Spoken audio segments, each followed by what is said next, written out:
मतदारसंघातील उमेदवारीबाबत अद्याप महाविकास आघाडीतील पेच प्रसंग मिटलेला नाही. काय सांगाल, आज जयंत पाटलांची तुमची भेट झालेली आहे? पण या मतदारसंघामध्ये महाविकास आघाडीतर्फे सर्वात सक्षम असा स्ट्रॉंग पॉवरफुल उमेदवार द्यावा असा आमचा सगळ्यांचा प्रयत्न चाललेला आहे. त्याबद्दल थोडी चाचपणी चाललेली आहे. ही जागा शरद पवार राष्ट्रवादी काँग्रेस गटाकडे आहे. त्यांनी हा निर्णय घ्यायचा आहे. आमच्या सगळ्यांची ते चर्चा करतायत. मुंबईला चर्चा झाली, इथेही चर्चा होते.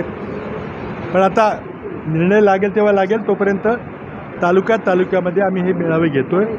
आत्ता पाटणचा मेळावा झाला. या थोड्या वेळानंतर कराड दक्षिणचा मेळावा आहे. नंतर मग कोरेगाव वाईला देखील आम्ही मेळावे घेणार.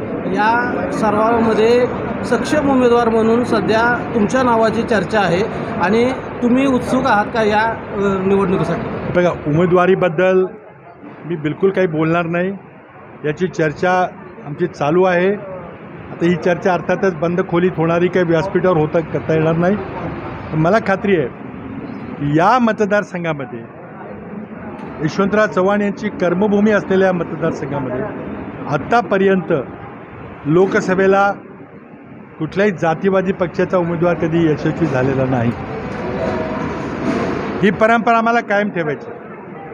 त्यामुळे सगळ्यांनी एकत्र येऊन ताकदीनं हा आमचा परिसर, हा यशवंत विचाराचा परिसर आम्हाला कायम ठेवायचा आहे. फुले शाहू विचारांचा परिसर आम्हाला कायम ठेवायचा आहे. तो विचार जपायचा आहे. त्या विचारावर मोठं आक्रमण आज जातीवादी पक्षांचं चाललेलं आपण बघताय. मला खात्री आहे अर्ज भरायला अजूनही 10-12 दिवसाचा अवधी आहे. तोपर्यंत निर्णय होईल, त्याच्या आधी निर्णय होईल. पण आम्ही मात्र आमची तयारी चालू ठेवली. वंचित बहुजन सातारा लोकसभेच्या रिंगणात आता समजा निवडणुकीच्या रिंगणात उतरण्याचे आदेश आले तर तुम्ही उतर मारता?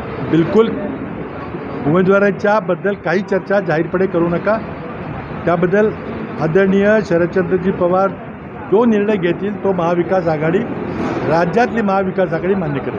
बाबा, शेवटचा प्रश्न. वंचित बहुजन आघाडीचे प्रकाश आंबेडकर यांनी आज पत्रकार परिषद घेतलेली आहे. 7 ते 8 जागा या काँग्रेस आणि राष्ट्रवादी म्हणते की तुमच्या वंचितमुळे पडल्या, पण वंचित म्हणते की काँग्रेस राष्ट्रवादीमुळे आमच्या जागा पडलेल्या आहेत. हे आकडे मागच्या निवडणुकीचे आकडे तुम्ही पाहिलेले आहेत.